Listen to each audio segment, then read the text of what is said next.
আমাদের দেশে একজন ধর্ম প্রতিমন্ত্রী হয়েছেন।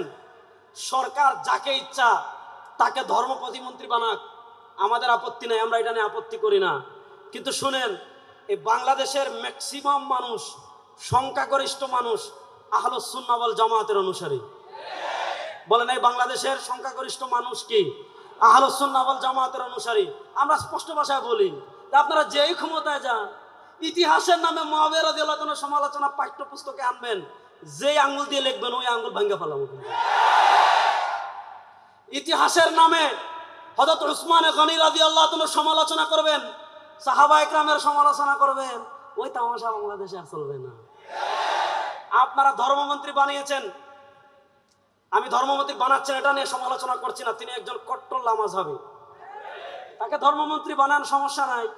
কিন্তু যদি আমাদের ইসলামিক ফাউন্ডেশনের কোনো বইয়ে অথবা আমাদের দেশে আবহমান কাল থেকে, হাজার বছর থেকে যে নামাজ চলে আসছে, যে ইবাদত চলে আসছে, যে দিন চলে আসছে, এগুলা যদি পরিবর্তন করার চেষ্টা করেন, মাননীয় প্রধানমন্ত্রী আপনার দৃষ্টি আকর্ষণ করছি, জাতীয় মসজিদে সবার আগে জাতীয়ভাবে বাহাস হবে ইনশাআল্লাহ। ওদিকে 100 জন থাকবেন, এক রেজাউল করিম আপনার যথেষ্ট ইনশাআল্লাহ।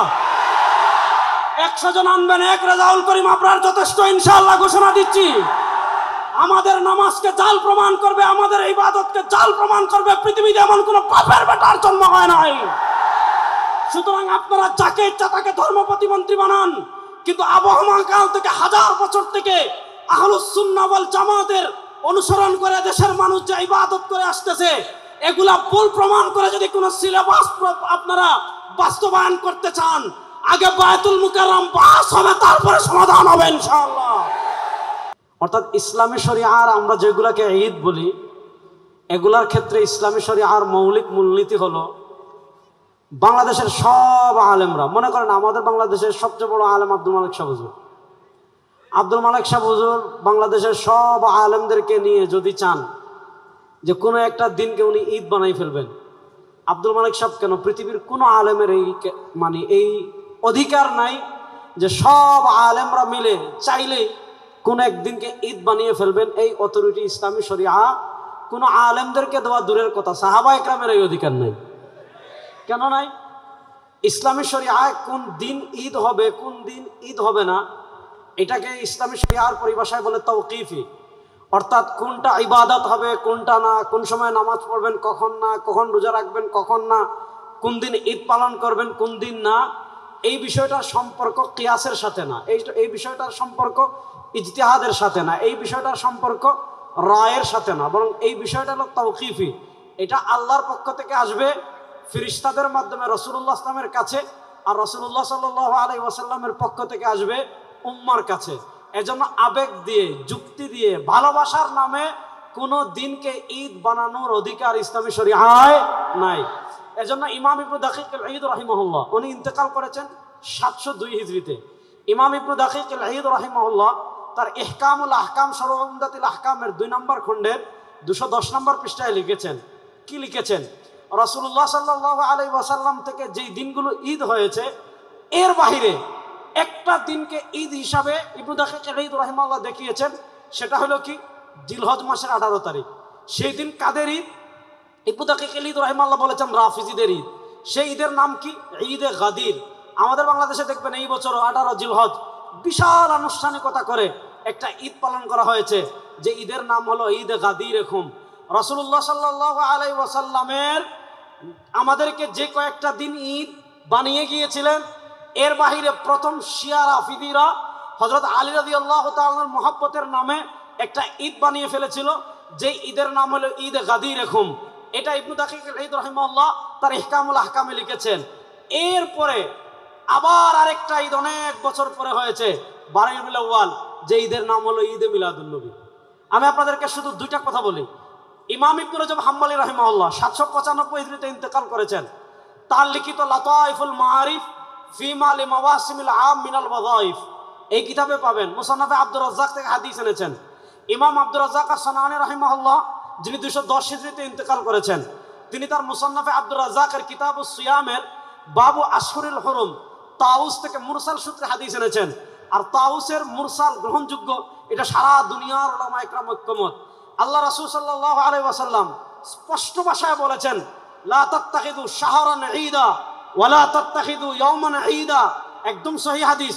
আল্লাহ রাসূল সাল্লাল্লাহু আলাইহি ওয়াসাল্লাম তার উম্মতকে সতর্ক করেছেন যে আমি তোমাদেরকে যে কয়েকটা দিন ঈদ দিয়েছি, আমি তোমাদেরকে বাৎসরিক ঈদ দিয়েছি ঈদুল ফিতর, আমি তোমাদেরকে বাৎসরিক ঈদ দিয়েছি ঈদুল আজহা, আমি তোমাদেরকে সাপ্তাহিক ঈদ দিয়েছি জুমার দিন, আমি তোমাদেরকে যে সকল দিন ঈদ দিয়েছি, অর্থাৎ শারঈ রাসূলুল্লাহ সাল্লাল্লাহু আলাইহি ওয়াসাল্লাম থেকে যে কয়েকটা দিন ঈদ এসেছে, এরপরে কোন দিনকে আমরা ঈদ বানাতে পারবো কিনা, কোন ফকিরা ঈদ বানাতে পারবে কিনা, মুজতাহিদরা ঈদ বানাতে পারবে কিনা, উলামায়ে কেরাম ঈদ বানাতে পারবে কিনা, রাষ্ট্র চাইলে ঈদ বানাতে পারবে কিনা, আল্লাহ রাসূল সাল্লাল্লাহু আলাইহি ওয়াসাল্লাম স্পষ্ট নিষেধ করেছেন।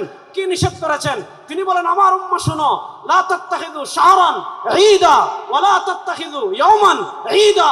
আল্লাহ রাসূল সাল্লাল্লাহু আলাইহি ওয়াসাল্লাম বলেন, আমি যে কয়েকটা দিন ঈদ দিয়েছি এর বাহিরে লা তাত্তাখিযু ইয়াওমান ঈদা, নিজেদের পক্ষ থেকে কোন দিনকে ঈদ বানায়ো না।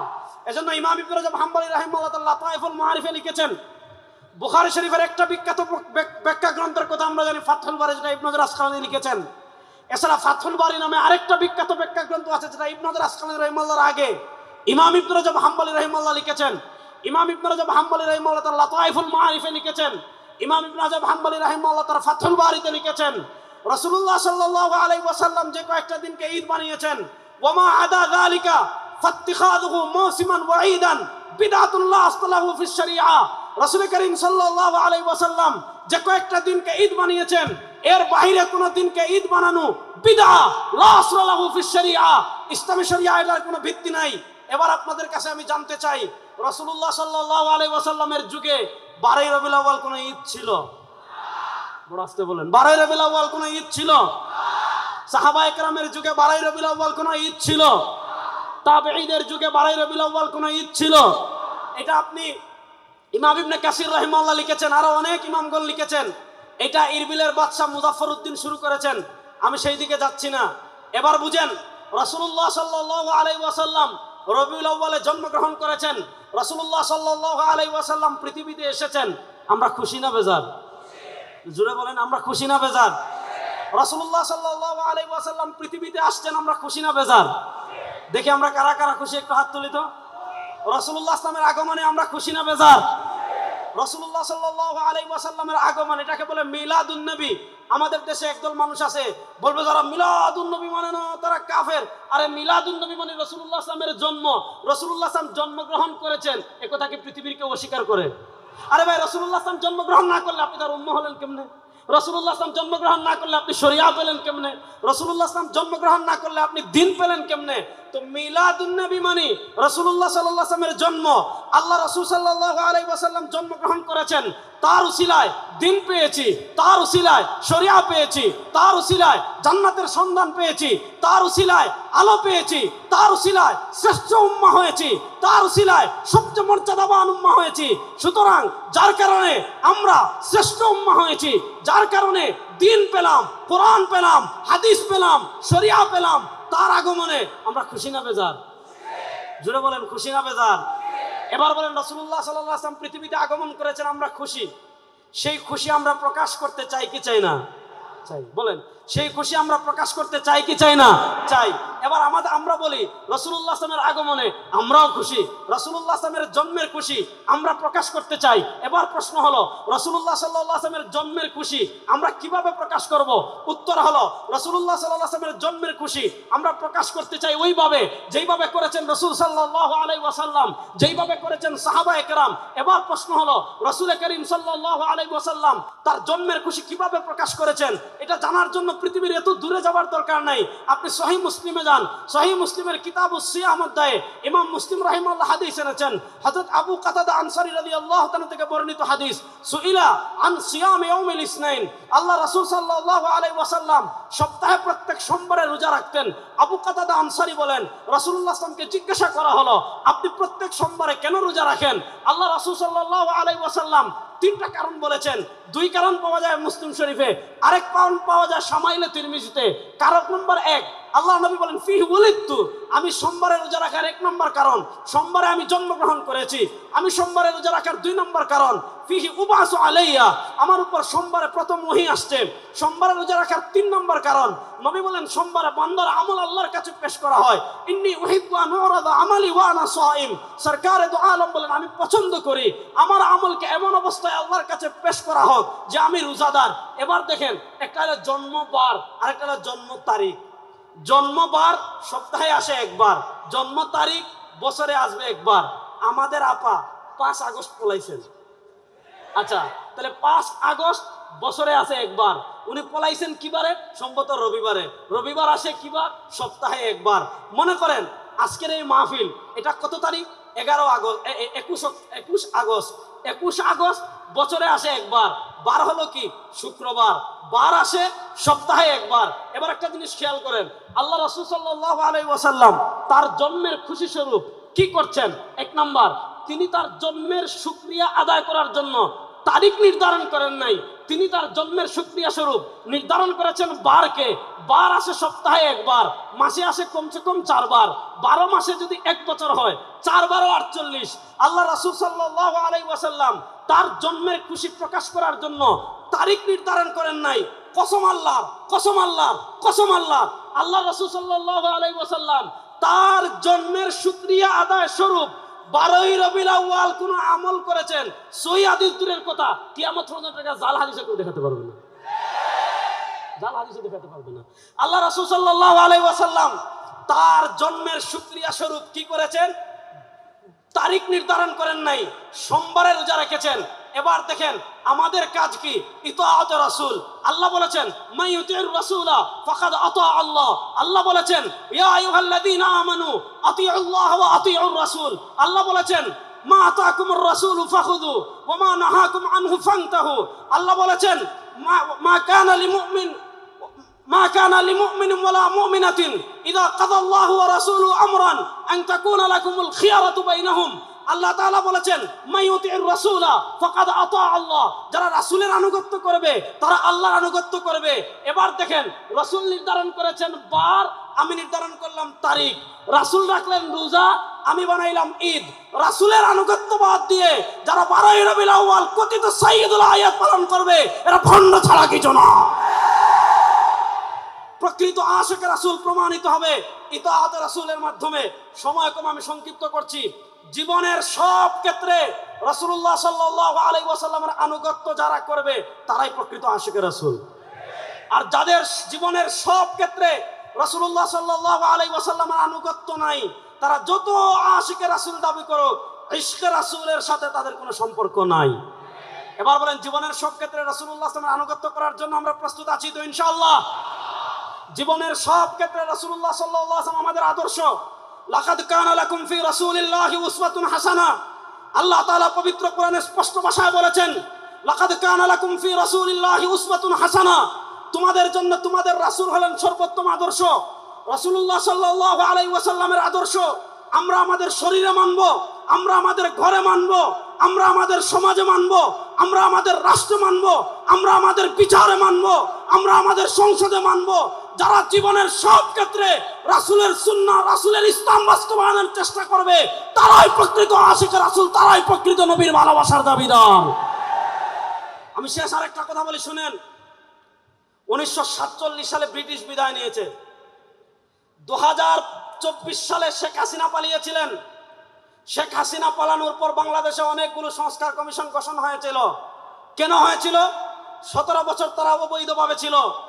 যা কিছু রেখে গিয়েছে সেগুলা পরিবর্তন করার জন্য, সংস্কার করার জন্য সংস্কার কমিশন গঠন করা হয়েছে।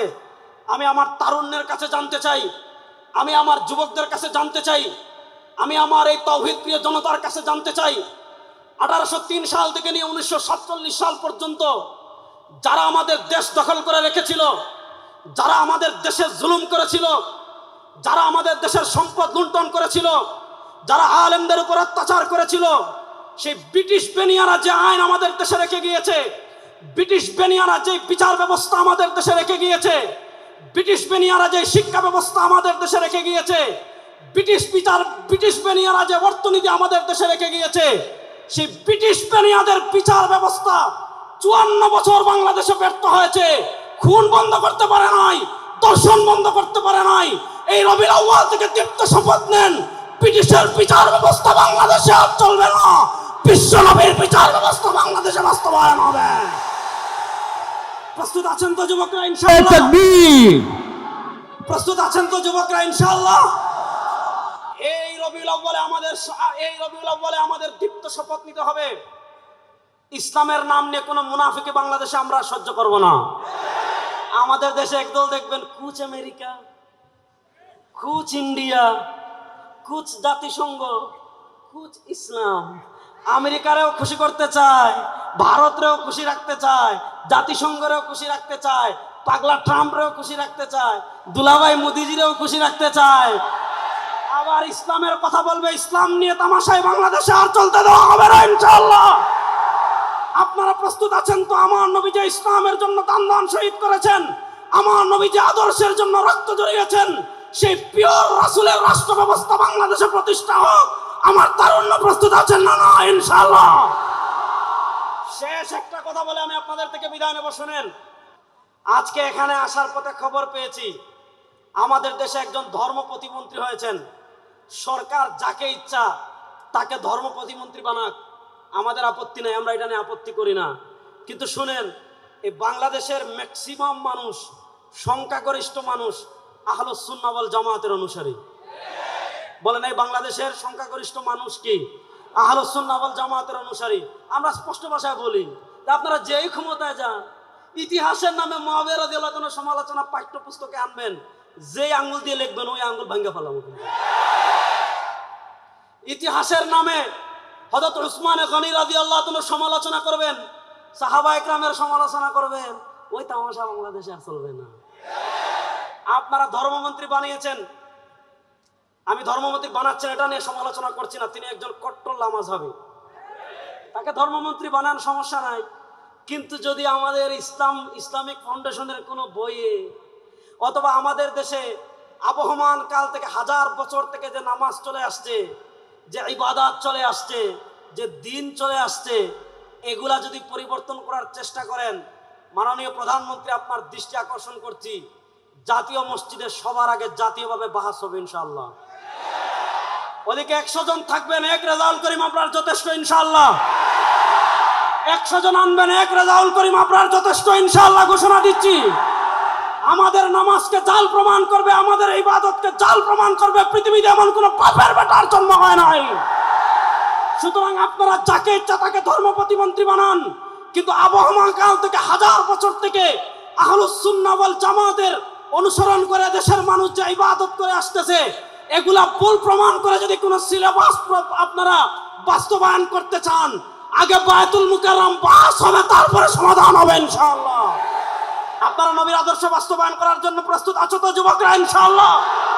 শুনেন, পৃথিবীর প্রান্তে প্রান্তে এই শতাব্দী, আমি সব জায়গায় বলি, গত 100 বছর ভাই মাইর খাইছি, আগামী 100 বছর মার দিব ইনশাআল্লাহ। গত 100 বছর পরাজিত হয়েছে, আগামীর পৃথিবী ইসলামের বিজয়ের শতাব্দী হবে ইনশাআল্লাহ। আগামী পৃথিবীতে 2টা লড়াই হবে, তারুণ্য প্রস্তুত আছেন তো ইনশাআল্লাহ? আমার নবী 1400 বছর আগে বলেছেন, ইসাবাতান মিন উম্মতি আহরাজাহুম আল্লাহু মিনান নার। প্রস্তুতি নেন ইনশাআল্লাহ, হিন্দুস্তানের হিন্দুবাদী আধিপত্যবাদী শক্তির বিরুদ্ধে লড়াই হবে ইনশাআল্লাহ। ইহুদিবাদী আধিপত্যবাদী শক্তির বিরুদ্ধে লড়াই হবে। হিন্দুস্তান থেকে নিয়ে মসজিদে আকসা পর্যন্ত ইসলামের পতাকা, কালেমার পতাকা উড্ডীন হবে ইনশাআল্লাহ। আল্লাহ তাআলা আমাদেরকে প্রকৃত ইসলাম মেনে চলার তৌফিক দান করেন। আল্লাহ তাআলা জীবনের সব ক্ষেত্রে সিরাত রাসূলের অনুসরণ করার তৌফিক আমাদেরকে দান করেন। সুবহানাকা আল্লাহুম্মা বিহামদিকা আশহাদু আল্লা ইলাহা ইল্লা আনতা আস্তাগফিরুকা ওয়া আতুবু ইলাইক। আসসালামু আলাইকুম ওয়া রাহমাতুল্লাহি ওয়া বারাকাতুহু।